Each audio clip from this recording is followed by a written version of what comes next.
আমরা মনে করেছি যেই কাজ রাজনৈতিক দলগুলো সম্মিলিতভাবেও করতে পারেনি সেটা ছাত্ররা নেমে করতে পেরেছে। অতএব তারা আমাদের কাছ থেকে আলাদা ভালোবাসা, আলাদা সম্মান, এমনকি আলাদা সুযোগ পাবারও যোগ্য। কিন্তু ওদের গঠন প্রণালী শেষ পর্যন্ত পলিটিক্যাল পার্টি, পলিটিক্যাল পাওয়ার নেওয়া। ভেবে দেখেন 52তে ছাত্ররা ক্ষমতা নেয়নি, 60-62তে নেয়নি।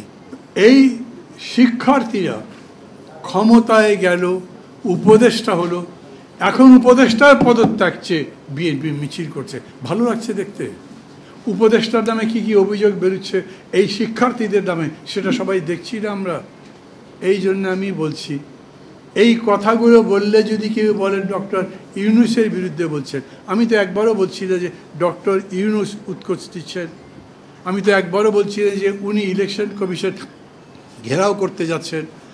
আমার তার সম্পর্কে যে অভিযোগ সেটা হচ্ছে, আপনি চট্টগ্রাম পোর্টে যদি দিতে চান কেন দেবেন? সব পলিটিক্যাল পার্টিগুলোকে ডেকে কথা বললেন না কেন?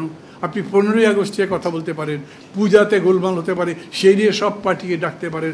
আগরতলায় ওইখানে আমাদের হাই কমিশনে হামলা করেছেন, তার জন্য ডাকতে পারেন। কিন্তু অন পলিটিক্যাল কোয়েশ্চেনস উনি একবারও কাউকে ডাকেননি। ফলে সবার মধ্যে প্রশ্ন তৈরি হচ্ছে, নির্বাচন কবে দেবেন, কি কি সমস্যা আছে, কি কি পদ্ধতিতে নির্বাচন দেবেন, সেইটা নিয়ে কারোর সাথে কথাবার্তা বলেননি। পুরোপুরি সমর্থন করছি না, করতে পারছি না, সেটা হচ্ছে বড় কথা।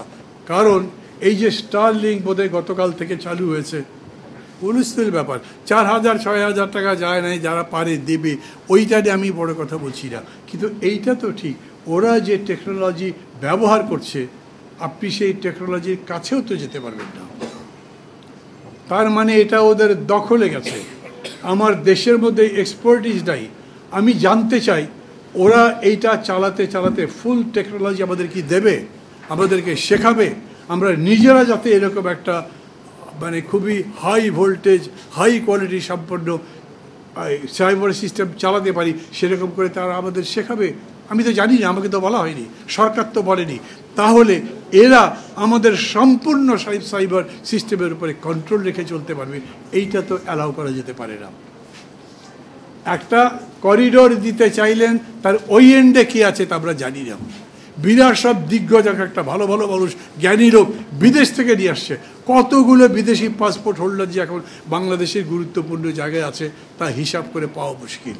ওই রকম একজন মানুষ বাংলাদেশের আগে কোনোদিন সিকিউরিটি অ্যাডভাইজার ছিল না, তাকে সেই দায়িত্ব দেওয়া হয়েছে।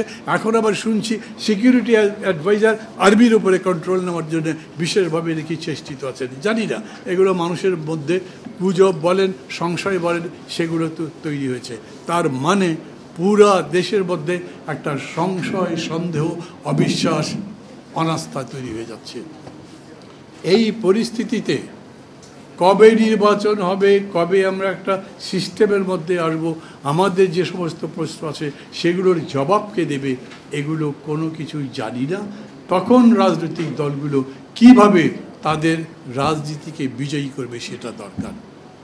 আমরা রাজনীতি বর্জিত একটা সমাজ চাই না। আমরা জানি রাজনীতি হচ্ছে সমাজের কর্ণধার। আমরা দেখেছি রাজনীতি সংস্কৃতি গঠন করে, রাজনীতি ক্রীড়া জগৎ নিয়ন্ত্রণ করে, রাজনীতি অর্থনীতিকে গঠন করে। রাজনীতি এই জন্যই কমান্ডার অফ দ্য সোসাইটি। সেই রাজনীতিকে অপছন্দ করেন মানুষগুলো দেশ চালাচ্ছেন, এবং সেটা প্রকাশ্য বলতে গেলে এইটা আমাদের জন্য সুখকর হতে পারে না।